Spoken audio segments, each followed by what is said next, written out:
মাযহাবী ইখতিলাফ থাকতে পারে, কিন্তু রাজনৈতিকভাবে ঐক্যবদ্ধ হয়ে এই আরএসএস এর মোকাবিলা করো, ঐক্যবদ্ধ হয়ে বিশ্ব হিন্দু পরিষদের মোকাবিলা করো, ঐক্যবদ্ধ হয়ে আবার রাম মন্দির ভেঙে বাবরি মসজিদের জায়গায় বাবরি মসজিদ নির্মাণ করো।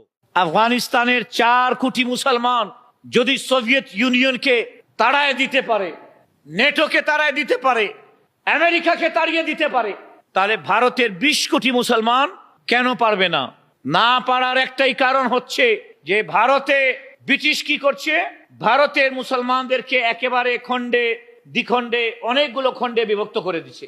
আপনার মাযহাবী ইখতিলাফ থাকতে পারে, কিন্তু রাজনৈতিকভাবে ঐক্যবদ্ধ হয়ে এই আরএসএস এর মোকাবিলা করো, ঐক্যবদ্ধ হয়ে বিশ্ব হিন্দু পরিষদের মোকাবিলা করো, ঐক্যবদ্ধ হয়ে আবার রাম মন্দির ভেঙে বাবরি মসজিদের জায়গায় বাবরি মসজিদ নির্মাণ করো। মানুষ জান দিতে প্রস্তুত আছে। আমরা দেখতেছি বর্তমান যে অবস্থা ভারতে।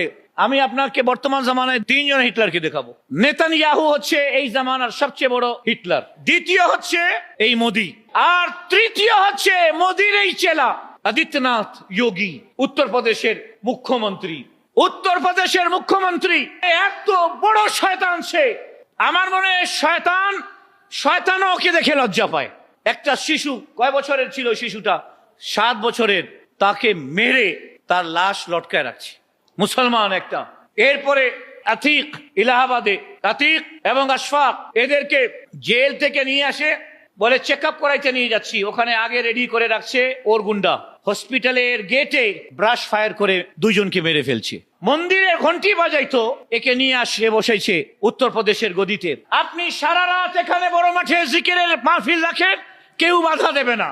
আপনি সারা রাত তসবিহ নিয়ে আল্লাহু আল্লাহু করেন, কেউ বিরোধিতা করবে না। কিন্তু যখনই আপনি কোরআনের আইনকে এদেশের পার্লামেন্টে নিয়ে আসার কথা বলবেন, গোটা বিশ্ব আপনার বিরুদ্ধে হয়ে যাবে। কারণ বিশ্ব জানে যদি কোরআন পার্লামেন্টে চলে আসে, তাহলে কিন্তু আমাদের আর কোনো ঠিকানা নাই।